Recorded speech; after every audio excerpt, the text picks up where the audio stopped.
SSC 26, 27, 28 এই পুংগ্যামেটোফাইটের উৎপত্তি, স্ত্রী গ্যামেটোফাইটের উৎপত্তি আর নিষেক প্রক্রিয়া তোমাদের মাথা নষ্ট করে নিয়ে এরকম খুব কমই আছে। আমি তোমাকে মাত্র 10 মিনিটে এই পুংগ্যামেটোফাইট, স্ত্রী গ্যামেটোফাইট আর নিষেক প্রক্রিয়া একদম ক্রিস্টাল ক্লিয়ার করে দিব। পরীক্ষা একদম ফাটায় এমসিকিউ, এসকিউ, সিকিউ সব লিখতে পারবা। তো চলো তাহলে প্রথমে এই ছবিটা আগে আমরা বুঝবো, দেন আমি একটা নোট করে দিব তোমাদেরকে। প্রথমে আসো হচ্ছে একটা ফুলের পুংস্তবকের হচ্ছে তোমার এক একটা অংশকে তোমার কি বলে? পুংকেশর বলে। পুংস্তবকের এক একটা অংশকে তোমার বলা হচ্ছে পুংকেশর। যেমন এই যে এটা একটা পুংকেশর, এটা একটা পুংকেশর, এটা একটা পুংকেশর। এই পুংকেশরের দুইটা অংশ থাকে, দেখো এই যে এরকম একটা দণ্ডের মতো অংশকে তোমার বলা হচ্ছে পুংদণ্ড, আর মাথাটা দেখো একটু মোটা বা একটু স্ফীত, এটাকে তোমার বলা হচ্ছে পরাগধানী। তাইলে ফুলের পুংস্তবকের প্রত্যেকটা সদস্যকে বলা হচ্ছে পুংকেশর। পুংকেশরের এই জিনিসটা হচ্ছে দণ্ডের মতো, এটাকে বলে পুংদণ্ড। পুংদণ্ডের মাথার স্ফীত অংশকে বলা হচ্ছে পরাগধানী। স্ফীত বা মোটা অংশকে বলে পরাগধানী। এই পরাগধানীর ভিতরে আমি একদম সহজ কথায় 9-10 লেভেলে বলতেছি, পরাগধানীর ভিতরে থাকে হচ্ছে পরাগ মাতৃকোষ। বায়োলজিতে একটা কথা অলওয়েজ মনে রাখবা, মাতৃকোষ মানেই সেটা ডিপ্লয়েড, মানে সেখানে 2 সেট ক্রোমোজোম থাকবে। আমি কি বুঝাইতে পারছি? মাতৃকোষ মানেই ডিপ্লয়েড, মানে 2n, মানে সেখানে 2 সেট ক্রোমোজোম থাকবে। তাহলে পরাগ মাতৃকোষ হচ্ছে ডিপ্লয়েড, 2n, 2 সেট ক্রোমোজোম থাকে। দেন সেই পরাগ মাতৃকোষে হচ্ছে মায়োসিস প্রক্রিয়া হয়। আমরা কি জানি? মায়োসিস প্রক্রিয়াতে হচ্ছে ক্রোমোজোম সংখ্যা অর্ধেক হয়ে যায়। সো ডিপ্লয়েড পরাগ মাতৃকোষ মায়োসিস প্রক্রিয়ার মাধ্যমে হ্যাপ্লয়েড পরাগ রেণুতেও পরিণত হয়। ঠিক আছে? কারণ ডিপ্লয়েড মানে 2 সেট ক্রোমোজোম, সেখানে মায়োসিস হইলে ক্রোমোজোম সংখ্যা অর্ধেক হয়ে যাবে। তাহলে 2 এর অর্ধেক কত? 1। তার মানে ডিপ্লয়েডটা হ্যাপ্লয়েড হয়ে যায়, হ্যাপ্লোস মানে 1 বা 1 সেট ক্রোমোজোম। তাহলে বুঝছো? তাহলে এই যে এই ব্যাপারটা, যে পরাগ মাতৃকোষ ছিল হচ্ছে ডিপ্লয়েড, অর্থাৎ 2 সেট ক্রোমোজোম ছিল, সেখানে মায়োসিস হইলে ক্রোমোজোম সংখ্যা অর্ধেক হয়ে যায়। তাহলে 2 সেটের অর্ধেক কত? 1 সেট, যেটাকে আমরা n দিয়ে প্রকাশ করি। 1 সেট ক্রোমোজোম, এটাকে বলে হ্যাপ্লয়েড, হ্যাপ্লোস মানে 1। ঠিক আছে? তাহলে পরাগ মাতৃকোষে মায়োসিসের মাধ্যমে হ্যাপ্লয়েড পুংরেণু হচ্ছে উৎপন্ন হয়। ঠিক আছে? এখন এটা কয়টা হবে? এটা আমরা মায়োসিসে পড়ছি, যে মায়োসিস হইলে একটা কোষ থেকে 4টা কোষ উৎপন্ন হয়। সো একটা কোষ থেকে 4টা কোষ উৎপন্ন হয়। এখন ছেলেদের মধ্যে মিল মহব্বত বেশি, ছেলেদের মধ্যে অনেক মিল মহব্বত বেশি, এই জন্য 4টা পুংরেণু সুন্দর করে হচ্ছে একসাথে অবস্থান করে। এরপরে কি হয়? এই প্রত্যেকটা পুংরেণুর ভিতরে, এই প্রত্যেকটা পুংরেণুর ভিতরে হচ্ছে একটা করে নিউক্লিয়াস থাকে। ঠিক আছে? যেমন এটা একটা, তুমি একটা সিঙ্গেল পুংরেণু দেখতেছো বা পরাগরেণু দেখতেছো। ঠিক আছে? এর মধ্যে একটা কি থাকে? এর মধ্যে হচ্ছে একটা নিউক্লিয়াস থাকে। সেই নিউক্লিয়াসটা হচ্ছে মাইটোসিস প্রক্রিয়াতে বিভক্ত হয়। ওদের ভিতরে যে নিউক্লিয়াসটা থাকে সেখানে মাইটোসিস হয়। তো মাইটোসিস হইলে বলো তো একটা নিউক্লিয়াস কয়টা নিউক্লিয়াস হবে? 2টা নিউক্লিয়াস হবে। তাহলে এই একটা নিউক্লিয়াস থেকে যখন 2টা নিউক্লিয়াস হয়, সেই 2টা নিউক্লিয়াসের মধ্যে একটা আকারে হচ্ছে বড় থাকে, একটা আকারে বড় থাকে, এবং তার চারপাশে, নিউক্লিয়াসের চারপাশে কিছু সাইটোপ্লাজম জমা হয়ে সেটা একটা কোষে পরিণত হয়। এই কোষটাকে নাম দিছে হচ্ছে টিউব কোষ বা টিউব সেল। আর আরেকটা নিউক্লিয়াস হচ্ছে আকারে একটু ছোট, তার চারপাশে সাইটোপ্লাজম জমা হয়ে সেটা আরেকটা কোষে পরিণত হয়, যাকে বলা হচ্ছে জেনারেটিভ সেল বা জেনারেটিভ কোষ, বা এটাকে বাংলায় বলা হচ্ছে জনন কোষ। ঠিক আছে? Generative cell. ওকে। এরপরে আস্তে আস্তে পরবর্তীতে ওই যে টিউব সেল বা নালিকা যে কোষটা, সেই নালিকা কোষটা থেকে আস্তে আস্তে দেখো এই যে এই ভিতরের জিনিসটাই, ভিতরের স্তরটা আস্তে আস্তে হচ্ছে একটা ছিদ্র দিয়ে বের হয়ে লম্বা হতে শুরু করে। এটাকেই তোমার বলা হচ্ছে পরাগ নালিকা। এই লম্বা নালিকাটাকেই আস্তে আস্তে বলে পরাগ নালিকা। দেখো ভিতরের জিনিসটা আস্তে আস্তে বাইরে বের হয়ে গেছে ছিদ্র দিয়ে, এবং একটা নলের মতো স্ট্রাকচার তৈরি করতেছে। এরপরে স্ট্রাকচারটা দেখো, দেখো এটা একদম হচ্ছে তোমার বড় হয়ে গেছে, এটাকেই তোমার বলা হচ্ছে পরাগ নালিকা। তাহলে এই নালিকা নিউক্লিয়াস, বা তোমার এটাকে আসলে নালিকা কোষও বলতে পারো, যেহেতু নিউক্লিয়াসের চারপাশে কিছু সাইটোপ্লাজম থাকে। এই নালিকা কোষ বা নালিকা নিউক্লিয়াসটি আলটিমেটলি হচ্ছে পরাগ নালিকা গঠন করে। আর আরেকটা যে হচ্ছে তোমার জেনারেটিভ কোষ থাকে, বা এটাকে তুমি জেনারেটিভ কোষের যে নিউক্লিয়াসটা থাকে, সেই নিউক্লিয়াসটা পরবর্তীতে আবার মাইটোসিস প্রক্রিয়াতে বিভক্ত হয়। একটা নিউক্লিয়াস থেকে 2টা নিউক্লিয়াস হয়ে 2টা কোষ হয়। সেই 2টা কোষের বলা হয় পুংগ্যামিট। অর্থাৎ তখন জেনারেটিভ কোষ থেকে মাইটোসিস পদ্ধতিতে আরো 2টা কোষ উৎপন্ন হয়, যেগুলোকে বলা হচ্ছে পুংগ্যামিট বা শুক্রাণু। অর্থাৎ এখানে আলটিমেটলি পরাগ নালিকার ভিতরে তখন 2টা শুক্রাণু তথা পুংগ্যামিট উৎপন্ন হয়। তার মানে ব্যাপারটা বুঝছো? তাহলে এটাই হচ্ছে পুংগ্যামিটোফাইটের হচ্ছে উৎপত্তি। তার মানে প্রথমে থাকে হচ্ছে পুংস্তবকের পুংকেশরের পরাগধানী, অর্থাৎ মাথাটার মধ্যে থাকে হচ্ছে পরাগ মাতৃকোষ। মাতৃকোষ মানেই ডিপ্লয়েড, সেখানে মায়োসিস হয়ে হ্যাপ্লয়েড পুংরেণু হয় 4টা, সেই 4টার প্রত্যেকটার ভিতরে যে নিউক্লিয়াস থাকে সেখানে হচ্ছে ফার্স্টে মাইটোসিস হয়ে 2টা নিউক্লিয়াস হয়। এর মধ্যে একটা নিউক্লিয়াস আকারে বড়, তাকে বলে টিউব নিউক্লিয়াস, আরেকটা হচ্ছে আকারে ছোট, তাকে বলে জেনারেটিভ নিউক্লিয়াস। এখন এই টিউব নিউক্লিয়াসের চারপাশে কিছু সাইটোপ্লাজম জমা হয়ে এটা একটা কোষ হয়ে যায়, যেটাকে বলে টিউব সেল বা নালিকা কোষ বলতে পারো। আর জেনারেটিভ নিউক্লিয়াসের চারপাশে হচ্ছে তোমার সাইটোপ্লাজম জমা হয়ে জেনারেটিভ সেল বা জেনারেটিভ কোষে পরিণত হয়। পরবর্তীতে এই টিউব সেল থেকে ওই যে লম্বা হচ্ছে পরাগ নালিকা তৈরি হয়, আর এই জেনারেটিভ সেলটাতে আবার হচ্ছে মাইটোসিস হয়।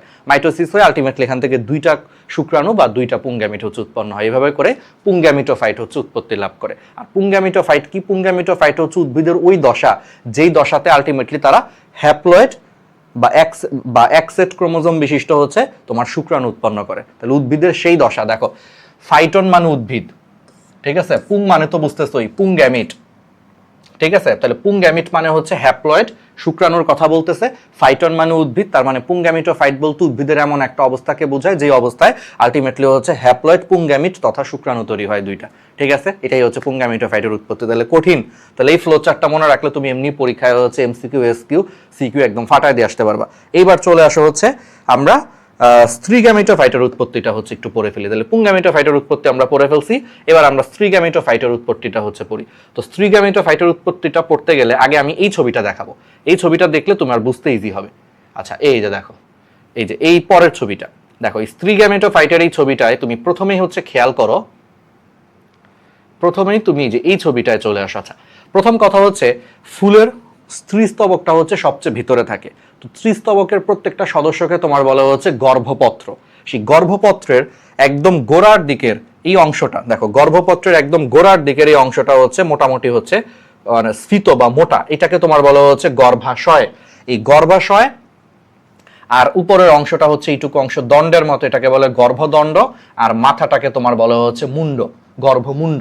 তাইলে ফুলের স্ত্রীস্তবকের প্রত্যেকটা সদস্যকে গর্ভপত্র বলে। গর্ভপত্রের কয়টা অংশ আছে? 3টা অংশ। একদম গোড়ার দিকে দেখো, এই যে স্ফীত অংশটাকে বলে গর্ভাশয়, এই অংশটাকে বলে গর্ভদণ্ড, আর মাথা মোটা মাথা, আচ্ছা মাথা মোটা না, তাহলে স্ফীত বা মাথা মোটা বা এরকম একটা অংশকে বলা হচ্ছে গর্ভমুণ্ড, ঠিক আছে। আচ্ছা, এইবার চলে আসো, এই যে গোড়ার অংশটাকে কি বলতেছে? গর্ভাশয় বলতেছে। এই গর্ভাশয়ের ভিতরে দেখো, এই যে পিঙ্ক কালারের ছবির মধ্যে দেখতে পাচ্ছ, এইটাকে তোমার বলা হচ্ছে ডিম্বক।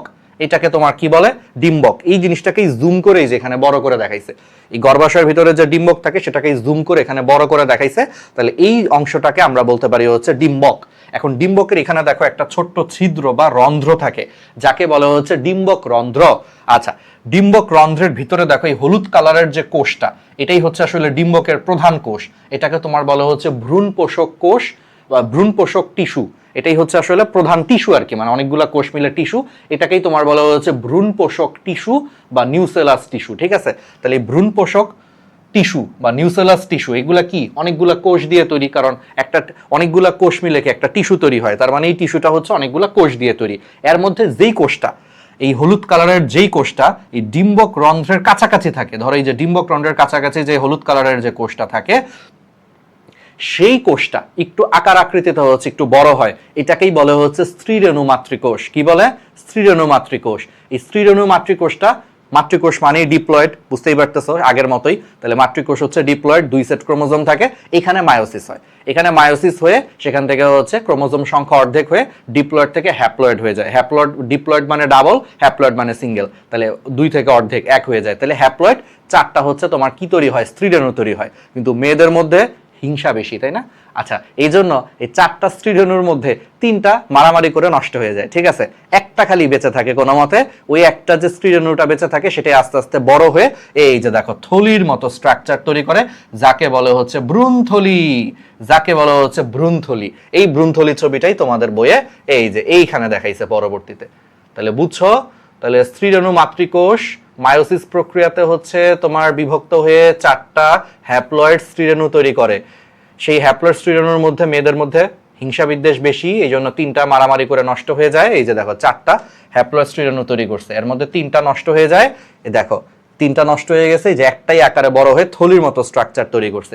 এটাকেই তোমার বলা হচ্ছে ভ্রূণথলি। এখন এই ভ্রূণথলির ভিতরে দেখো একটা নিউক্লিয়াস থাকে, এই একটা নিউক্লিয়াসে ফার্স্টে মাইটোসিস হয়, মাইটোসিস হয়ে একটা থেকে দুইটা নিউক্লিয়াস হয়, দেন দুইটা নিউক্লিয়াসে আবার মাইটোসিস হয়, তাহলে দুইটার থেকে কয়টা হবে, আলটিমেটলি হচ্ছে চারটা, দেন ওই চারটা নিউক্লিয়াসে হচ্ছে আবার মাইটোসিস হয়, তাহলে চারটার থেকে এরকম করে কয়টা কোষ হয়, আমার কয়টা নিউক্লিয়াস হয়, আটটা নিউক্লিয়াস হয়। আমার কথাটা বুঝছো, যে ভ্রূণথলির ভিতরে একটা নিউক্লিয়াস থাকে, তো এখানে মাইটোসিস হইলে আমরা জানি যে একটা থেকে দুইটা নিউক্লিয়াস পাওয়া যাবে, দেন সেই দুইটাতে আবার আলাদা করে মাইটোসিস হয়, তাহলে দুইটার থেকে পাওয়া যাবে প্রত্যেকটা থেকে একটা, তাহলে দুইটার থেকে পাওয়া যাবে হচ্ছে চারটা নিউক্লিয়াস, আবার এই প্রত্যেকটা নিউক্লিয়াসে মাইটোসিস হয়, ফলে চারটা নিউক্লিয়াস থেকে আটটা নিউক্লিয়াস হয়। সেই আটটা নিউক্লিয়াসের মধ্যে এই পাশে চারটা থাকে শুরুতে, এই পাশে হচ্ছে চারটা থাকে, ঠিক আছে। এর মধ্যে প্রত্যেক পাশ থেকে হচ্ছে তোমার একটা করে নিউক্লিয়াস হচ্ছে মাঝখানে চলে আসে, এই চারটার থেকে একটা নিউক্লিয়াস মাঝখানে চলে আসে ভ্রূণথলির, এই চারটা নিউক্লিয়াস থেকে হচ্ছে একটা নিউক্লিয়াস মাঝখানে চলে এসে দুইটা নিউক্লিয়াস একসাথে যুক্ত হয়, সেটাকে বলা হচ্ছে সেকেন্ডারি নিউক্লিয়াস বা গৌণ নিউক্লিয়াস বলে, তাহলে মাঝখানে দুইটা নিউক্লিয়াস থাকে।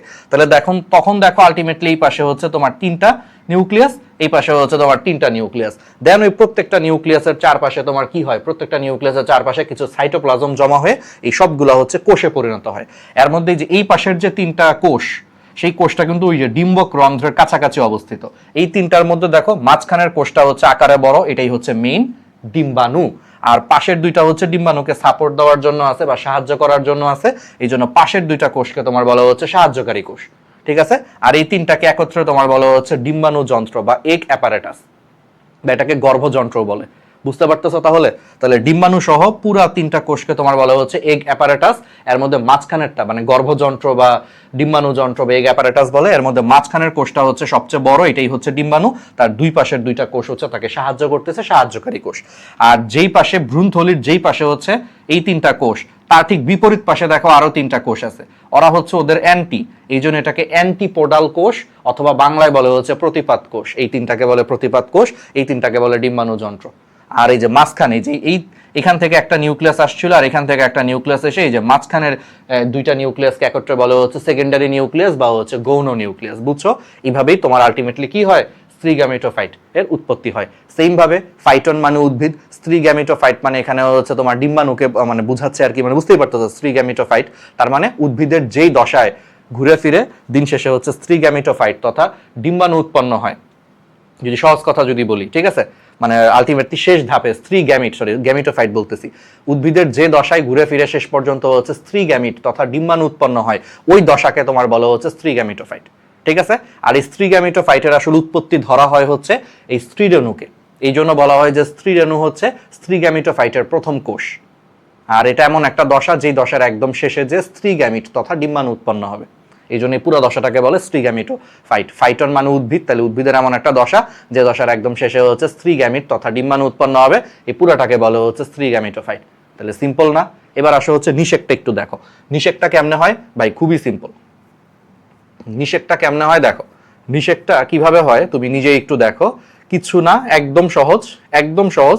দেখো প্রথমে কি হয়, ওই যে পরাগরেণু, পরাগায়ন প্রক্রিয়ায়, পরাগায়ন প্রক্রিয়া হচ্ছে পরাগরেণু এই যে ফুলের, এই যেটাকে কি বলে গর্ভমুণ্ড, এই গর্ভমুণ্ডের উপর পতিত হয়, পরাগরেণুটা ফুলের গর্ভমুণ্ডের উপর পতিত হয়। এরপরে মনে আছে পরাগরেণুর ভিতরে কি থাকে, ওই যে নালিকা কোষ, সেই নালিকা কোষটার কারণে আস্তে আস্তে হচ্ছে এখানে পরাগ নালিকা তৈরি হয়, সেই পরাগ নালিকা তৈরি হয়ে দেখো সেটা আস্তে আস্তে বড় হচ্ছে, বড় হয়ে হয়ে সেটা গর্ভমুণ্ডকে ভেদ করে, এই যেটা হচ্ছে গর্ভদণ্ড, গর্ভদণ্ডকে ভেদ করে এটা আস্তে আস্তে ভিতরে ঢুকতে থাকে, ভিতরে ঢুকতে ঢুকতে ঢুকতে ঢুকতে ঢুকতে ঢুকতে একটা সময় হচ্ছে গর্ভাশয়কে অতিক্রম করেই যেখানে থাকে ডিম্বক রন্ধ্র, সেই ডিম্বক রন্ধ্র পর্যন্ত পরাগ নালিকা চলে আসে।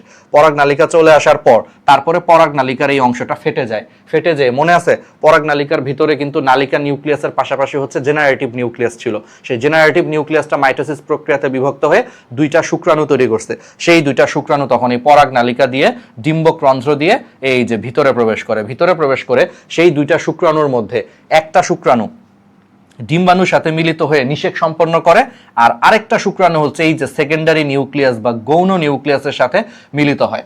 তাহলে বলো তো এখানে দিন শেষে কয়টা নিষেক হয়, সহজ কথায় যদি বলি একটা শুক্রাণু ডিম্বাণুর সাথে মিলিত হয়ে একটা নিষেক হয়, আর আরেকটা শুক্রাণু এই সেকেন্ডারি নিউক্লিয়াসের সাথে মিলিত হয়ে আরেক ধরনের নিষেক হয়। তার মানে এখানে টোটাল দুইটা নিষেক হয় আমরা বলতে পারি।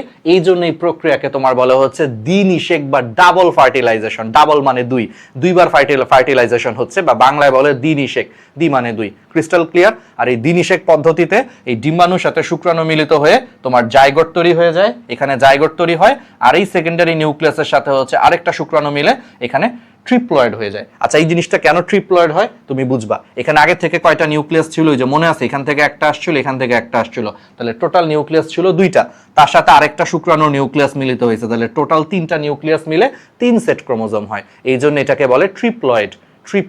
ট্রিপ্লো মানে 3, এই জন্য এটা তখন ট্রিপ্লয়েড হয়ে যায়। সেখান থেকে পরবর্তীতে বীজের শস্য বা শ্বাস উৎপন্ন হয়, যেটা বীজের অঙ্কুরোদ্গমের সময় বীজকে পুষ্টি যোগায়, পুষ্টি বা খাদ্য যোগায়।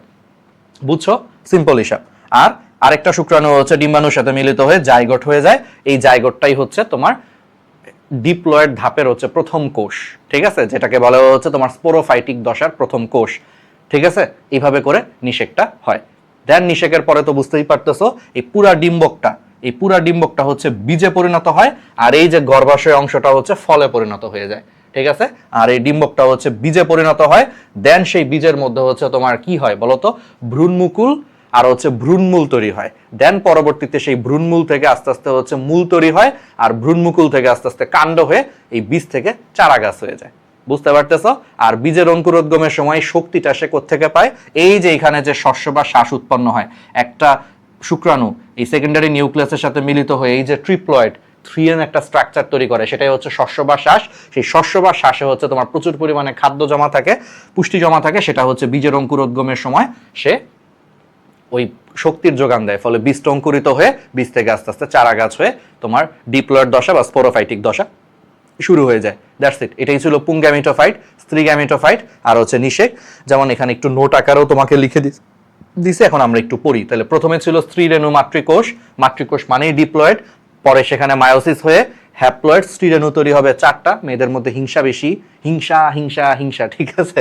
তো এর মধ্যে 4টার মধ্যে 3টা নষ্ট হয়ে যাবে, একটা হচ্ছে ভালো থাকবে, কার্যকর থাকবে। সেই কার্যকর স্ত্রী রেণুটা, আচ্ছা একটা কার্যকর থাকবে, আচ্ছা এটা একটু লিখি, একটা কার্যকর থাকবে। সেই একটা কার্যকর স্ত্রীরেণুটা পরবর্তীতে হচ্ছে বড় হয়ে ওই যে থলির মতো স্ট্রাকচার ভ্রূণথলি তৈরি করে। এখন ভ্রূণথলির ভিতরে যে নিউক্লিয়াস থাকে সেখানে বারবার মাইটোসিস হয়ে একটা নিউক্লিয়াস থেকে দুইটা থেকে চারটা, চারটা থেকে 8টা হয়।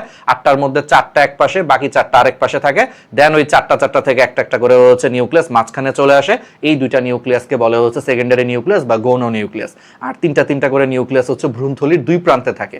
এর মধ্যে ভ্রূণথলির যেই প্রান্তে, এর মধ্যে ভ্রূণথলির হচ্ছে তোমার যেই প্রান্তে হচ্ছে তোমার ডিম্বক রন্ধ্র আছে, ঠিক আছে। এই যে ভ্রূণথলি, এই থলিটা হচ্ছে ভ্রূণথলি, এর মধ্যে যেই প্রান্তটা হচ্ছে ডিম্বক রন্ধ্রের কাছে অবস্থিত, সেই প্রান্তে হচ্ছে 3টা কোষ থাকে, বা তুমি 3টা নিউক্লিয়াসও বলতে পারো, বা এর চারপাশে সাইটোপ্লাজম জমা হয়, কোষে বলতে পারো। খুব বেশি এখানে এদিক সেদিক হওয়ার কথা না। তো এখানে আলটিমেটলি কি হবে? সো সেই 3টাকে একত্রে বলা হচ্ছে ডিম্বাণু যন্ত্র বা গর্ভযন্ত্র বা এগ অ্যাপারেটাস বলে। এর মধ্যে মাঝখানেরটা হচ্ছে ডিম্বাণু, 2 পাশেরটা হচ্ছে সহকারী কোষ বা সাহায্যকারী কোষ। আচ্ছা, আর এই 3টার অপোজিট সাইডে হচ্ছে এদের অ্যান্টি কোষ থাকে, এটাকে বলে অ্যান্টিপোডাল সেল বা বাংলায় বলে প্রতিপাদ কোষ, ঠিক আছে। দেন নিষেক প্রক্রিয়ার সময় কি হয়? একটা শুক্রাণু তোমার এই ডিম্বাণুর সাথে মিলিত হয়ে একবার নিষেক করে, আরেকটা শুক্রাণু সেকেন্ডারি নিউক্লিয়াসের সাথে মিলিত হয়ে আরেকবার নিষেক করে, টোটাল 2টা নিষেক হয় দেখে এটাকে ডাবল ফার্টিলাইজেশন বা দ্বিনিষেক বলে। আর নিষেক প্রক্রিয়াতে এই পুরা ডিম্বাণুটা বীজে পরিণত হয়, আর ফুলের গর্ভাশয় হচ্ছে ফলে পরিণত হয়। বুঝতে পারছো? আর এই যে সেকেন্ডারি নিউক্লিয়াসের সাথে আরেকটা শুক্রাণু আসতেছে, তাহলে শুক্রাণুতে একটা নিউক্লিয়াস, আর এখানে ছিল 2টা নিউক্লিয়াস, তাহলে সব মিলে 3টা নিউক্লিয়াস মিলে হচ্ছে ট্রিপ্লয়েড 3N স্ট্রাকচার তৈরি করে, যেটাকে বলে শস্য বা শ্বাস। এই শস্য বা শ্বাস যখন বীজের অঙ্কুরোদ্গম থেকে হয়ে যখন বীজ থেকে চারা গাছ হয়, তখন পুষ্টি বা খাদ্যের যোগান দেয়। That's it. তাহলে পারা যাবে। এটাই ছিল আমাদের নিষেক। তোমাকে নোট সহ সবকিছু সুন্দর করে দেখায় দিয়েছি। তাহলে এগুলো মনে রাখবা। নিষেক প্রক্রিয়াতে ফুলের গর্ভাশয় হচ্ছে ফলে পরিণত হয়, ডিম্বক বীজে পরিণত হয়, আর ওই যে সেকেন্ডারি নিউক্লিয়াসটা হচ্ছে আরেকটা শুক্রাণুর সাথে মিলে শস্য বা শ্বাস নামক ট্রিপ্লয়েড একটা স্ট্রাকচার তৈরি করে ফেলে। That's it. তাইলে একদম সুন্দর করে দেখো তো, ক্রিস্টাল ক্লিয়ার না? তাহলে তোমরা আরো বেশি বেশি করে কি করবা? ডিএস ডাইনামিক স্কুলটা হচ্ছে ফলো দিয়ে রাখবা। ডিএস ডাইনামিক স্কুলটা হচ্ছে ফলো দিয়ে রাখবা। আশা করি তোমাদেরকে সবচেয়ে জটিল একটা টপিক আমরা শেষ করায় দিছি এসএসসি লেভেলের জন্য। ফলো দিয়ে রাখবা। আমি ডাক্তার মোহাম্মদ নাইমুল ইসলাম রাহাত, ঢাকা মেডিকেল থেকে হচ্ছে এমবিবিএস কমপ্লিট করছি এক্স নটরডেম কলেজ। আমরা তোমাদেরকে হচ্ছে বায়োলজি পড়াবো ডিএস ডাইনামিক স্কুলে। আর তোমরা যদি পরবর্তীতে এইচএসসিতে চলে আসো, তার জন্য হচ্ছে আমাদের প্ল্যাটফর্ম আছে, মেডিকেল কোর্স আছে, এবং একই সাথে হচ্ছে আমাদের এইচএসসি একাডেমিক বায়োলজি প্ল্যাটফর্মও আছে। আমাদেরকে হচ্ছে ফলো করো। এইচএসসির জন্য আমাদের এই পেজটা ফলো করবা, এইচএসসি স্টেশন, ঠিক আছে? এইচএসসি স্টেশন একটা আমাদের পেজ আছে, সেই পেজটা তোমরা ফলো করবা। সবাইকে অনেক ধন্যবাদ, ক্লাসটা দেখো আর আমাদের জন্য দোয়া করো, তোমাদের জন্য শুভকামনা।